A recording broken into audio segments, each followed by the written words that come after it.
Welcome back. It's now time to talk about the Aig-Imoukhuede Foundation Public Leaders Program. And what is it about this program that is actually setting it apart for others? One of the big things about this program is the fact that it is focused on building capacity for people in the civil service. If you don't have a good civil service, then you do not have a system in place. That is why it's critical to ensure that our civil servants and those who serve in public offices are enabled just like their counterparts in the private sector.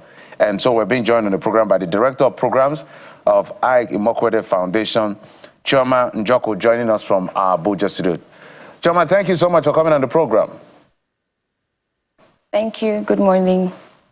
I've done my bit to try to explain what the foundation is really all about, and I get the picture, but you are the director. Maybe you can help us, synopsize what it is all about and the impact you're making. Thank you very much. I'll start with a poser, if you don't mind.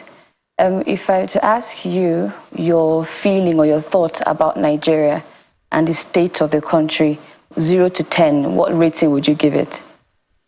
Well, I'm the one that asked the question. Maybe you can answer on my behalf, and I wouldn't mind. Okay, so many people are sort of disheartened, right, about the status of the country. And sometimes we think that this is just us as the general public, but the people in the service feel the same way. People have gotten in the service trying to make a change, and having gotten there, have met tough challenges that they feel they are not able to surmount. Right? And so what the Aig-Imoukhuede Foundation is doing through the Public Leaders Program is to remind public servants of why they are in service. And there are many aspects of this program that are different from regular training programs, and I'll start from the first one. Even the selection process itself, when they get on board, when they apply for the program, we ask you questions that try to remind you, why are you in service? Why did you join the public service? Right? We ask you questions around your daily job. How does it contribute to the work that your ministry, your department, your agency is supposed to be doing? And most importantly, how is your work changing the life of the everyday Nigerian or the general public? And so this training that we deliver to public servants is supposed to transform their mindset from the apathy that many of them feel in working in government to reminding them of the service delivery aspect of their daily jobs. So let's talk about productivity in the public service. And this question is very, very important. When you consider the data that is coming through, just a week ago or so, the NBS released a report about local governments are not generating revenue. And, public servants are exposed to a lot of courses, trainings from leadership training institutes, not just the Aig-Imoukhuede Foundation. So what differentiates your institute from, the impact that it would have on the public sector with the training programs that you offer? All right, so we categorize our interventions in the public service in 3 ways. There's the people, there's the processes, and there's technology. And the AIGPLP focuses on the people, and that's because we believe that the processes and technology aspects cannot be effectively dealt with if the people who are supposed to drive the process or use the technology are not properly equipped. So the AIGPLP has some modules that speak to, again, name implies leadership, right? So we're trying to build leadership capacity. And they go through modules like, delivering public services in times of challenge and change, how to communicate effectively, maintaining integrity in service. And so what differentiates the AIGPLP from other training programs is that this is not a technical training, no. It's a leadership training. It's a mindset development or mindset changing kind of program where we are trying to remind them of why you're in government, what is your government supposed to be doing, and what is supposed to be your own contribution to transforming change. And I'll give you an example. So there are people who have been in service for 10, 15, 20 years, right? And because of the kind of corruption or inefficiency that they've seen in their system, they've lost hope or faith in even trying to transform or make any change. People are still working with manual files, or paper in the offices. where your counterparts or even their children in their workplaces now, work in very modern styles, right? And you cannot compare the efficiency when you're trying to deliver services to 5,000 customers to when you're trying to deliver services to 200 million Nigerians. You need the highest level of technology you can find. You need the highest standard of integrity to maintain your stance and do the right thing at the right time within government. And it's these kinds of people who will drive the processes and use the technology to then improve whether it's IGR or any other service delivery that Nigerians are seeking. So let's look at the scorecard. Aig-Imoukhuede, for instance, is one of the pride of the country as a poster boy of the private sector, if you will, at the end of the day. So give us specifics in terms of scorecard and some of the, what I will refer to as change hesitancy you've met in trying to achieve what you intend to achieve. So thank you. I will just refer to the sentence you made at the poster boy of private service. Yes, he may be that, or he is that, but he quickly reminds us that his parents were public servants and the people around him were public servants. And so one of the things that spurred the development or the setup of this foundation is to bring Nigeria to the days where the public servants were the poster boys of the country in that light. And in terms of impact, those who have gone through our programs, we've seen them do amazing things transforming their MDAs. So we've seen people, we have alumni in Lagos State who have transformed primary healthcare centers, who have reduced patient wait times. That's direct impact to Nigerians, where you normally go and spend about 2 hours waiting to receive healthcare in a primary healthcare center. That time has dropped to less than 30 minutes. We have seen, we have an alumnus in NYSC who has developed an anti-sexual harassment policy for the NYSC, which has been adopted first from FCT and then across Nigeria, right? We have also raised people who have gone from the program and become permanent secretary, right? So we've gotten people, so the idea of this program is to train both current leaders and budding leaders from grade level 12 and above, preparing them to take on leadership positions. Many of the challenges that Nigerians point to, oh, this is not happening, is because of what we call corruption. And so countering that by training people to both embody and champion integrity in public service is very key to us, because we cannot keep talking about corruption if you don't give people or show people that another way is possible. I'll give another example. We have alumni members who have automated systems and processes within their MDAs. We have one in NAFDAC who has automated dossier management process in NAFDAC. So usually the pharmaceuticals and their customers will send them loads of files or CDs, with all the different documents to review and go through before they grant approval for or licensing. And he has automated that process, and now people can submit digitally their dossiers, and NAFDAC is able to review all the documents digitally and give faster response to pharmaceuticals. So across the different sectors of Nigeria, because our training program covers public servants both in Nigeria and in Africa, actually. We have people who have come from Kenya, from Uganda, from Ghana, from South Africa, and they've been on this program and are doing the same thing in all the different countries.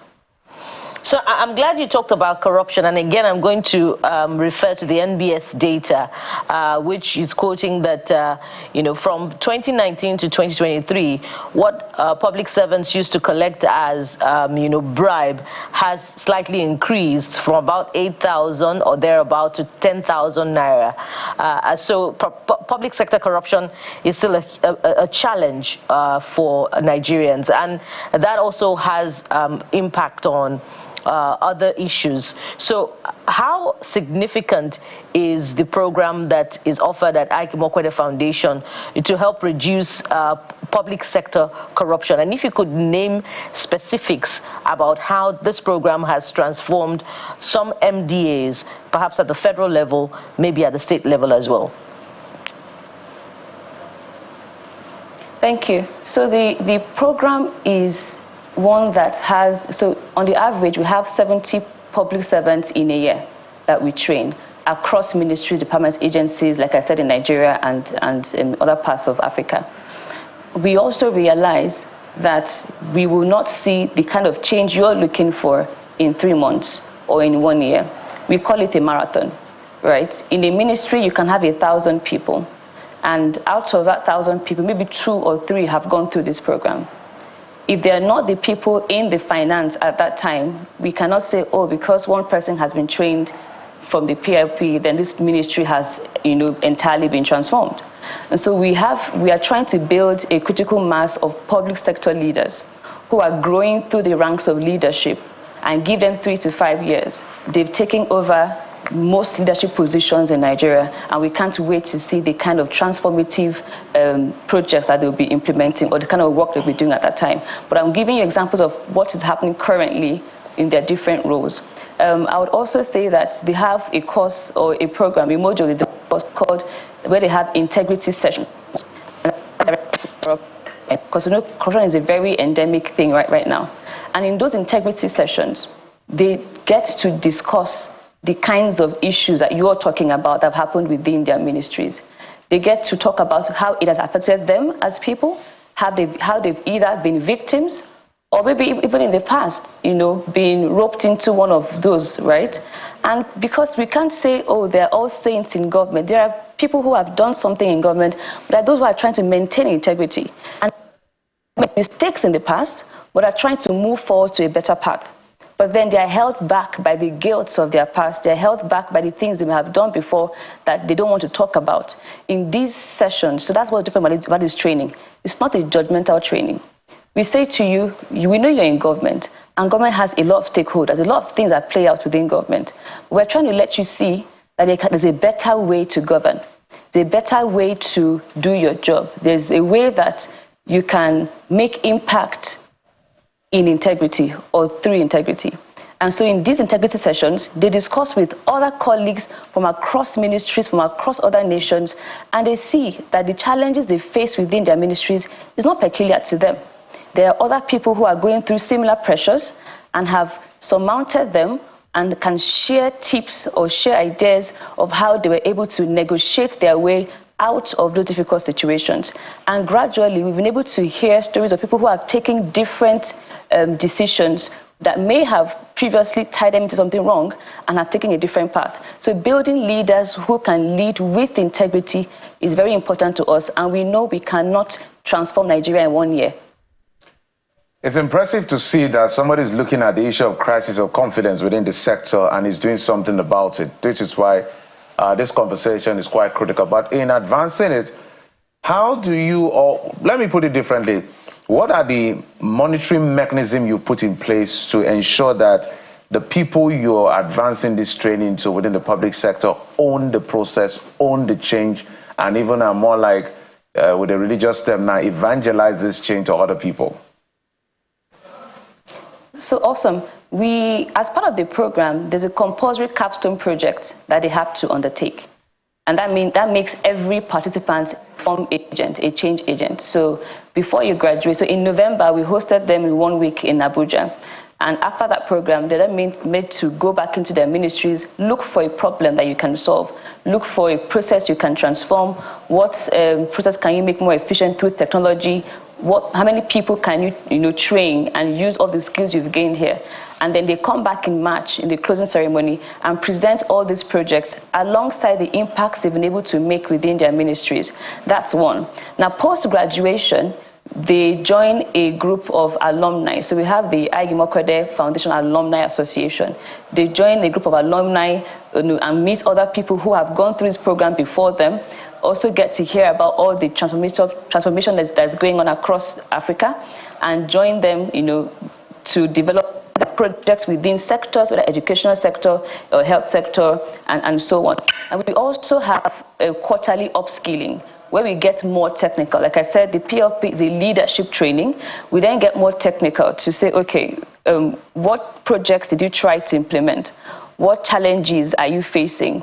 And what technical skills do you want us to then deliver or support you with that can help you drive forward? So every quarter in the year post-graduation, they go through subsequent upskilling. Now, if we looked closely at the system, of course, I'm sure we would find public servants who have integrity and who are doing exceptionally well to transform systems and processes within their domain. So as a result, I'd like to ask if there's a reward system that the Aig-Imoukhuede Foundation is helping to institutionalize or put in place in partnership with the leadership of the public service, such that such work of such individuals can be amplified well above what is the norm in the civil service that is not encouraging excellence? A very strategic question. So we work with the leadership of the public service to support. So we, on our part, we spotlight these exceptional public servants on our website, newsletters, talk about them everywhere. And we've seen many of them being given higher responsibilities because their integrity has been tested and proven, because they've implemented projects that have transformed their ministries or their MDAs, right? So they get given higher responsibilities, right, to manage. On our end, we've developed something called the Alumni Awards. So whether it's an innovation award where you've done something exceptional in your ministry, or it's a cluster of alumni who have come together to implement a project within a sector, we intend to identify them and reward them. So there's promotion, there's project award. So those are what we are doing both as foundation and working with the leadership of the public service to spotlight them, recognize their work, and reward them. Then we're working with the OHCSF, that's the Office of the Head of the Civil Service of the Federation. We have this annual awards where we work with the OHCSF, that's the Head of Service Office, to identify exceptional public servants across all the ministries. Public servants who are driving reforms, whether it's in innovation, in capacity building or mentoring for other staff, in digitalization, in performance management. We identify them one per ministry and we reward them annually. Maybe this is off the cuff, but two-pronged question. How challenging is it to change people that are cast in their way by assumption now? How challenging is that? And has the foundation been able to identify successor generation of this leadership and maybe look at them differently to know what exactly is the panacea they can profile to them to be able to help the system in the long run? Because, excuse me, because you say it's a marathon. Thank you. So I would speak to something that I even heard in the current cohort 4. I was in class when we brought a permanent secretary to come and speak to them in an in-conversation session. Because during the program, we bring the heads of service, we bring PermSecs, we bring leaders in the general public sector to speak with them, real-life experiences. And after the PermSec of Interior finished speaking with a cohort member, raised her hand and she said, when I came on this program, I'd lost hope. And I told myself, I'm not going to go through the program. I don't know if anything can change in service. But I mean, listening to you, you've risen through the ranks in civil service. You've maintained integrity. You've done a lot of automation and digitalization across ministries. And you're here sitting in front of us as a permanent secretary. And she said, now I believe that change can happen in service. My mind has been changed. So that's one example. We also have alumni members, right, who have become change agents, mentoring people within their own MDs. So we do know that people come on board the program disillusioned, like I said, disheartened, and not. In fact, in cohort 2, I remember there was one lady who came and she said she actually applied to the program to escape being in the office because she had had it and was looking for a way of not being in the office. However, having stayed through the program, met other public servants from across Africa, her mind had been renewed. Like I said at the beginning of this conversation, a lot happens in public service as we as outsiders do not get to see and do not get to understand. Many people are in service and want to make a change, but the environment stifles them. And so bringing them together in a room and having them share their experience and their own colleagues who they can relate to, preferring solutions and giving them tips of how to navigate the politics and the negotiation terrain within government is invaluable to them. And we have seen mindsets transformed through this process. So let's talk about the system of promotion and career advancement within the public service itself. It's one thing to acquire the training, but it's another for the system, to encourage growth and career advancement.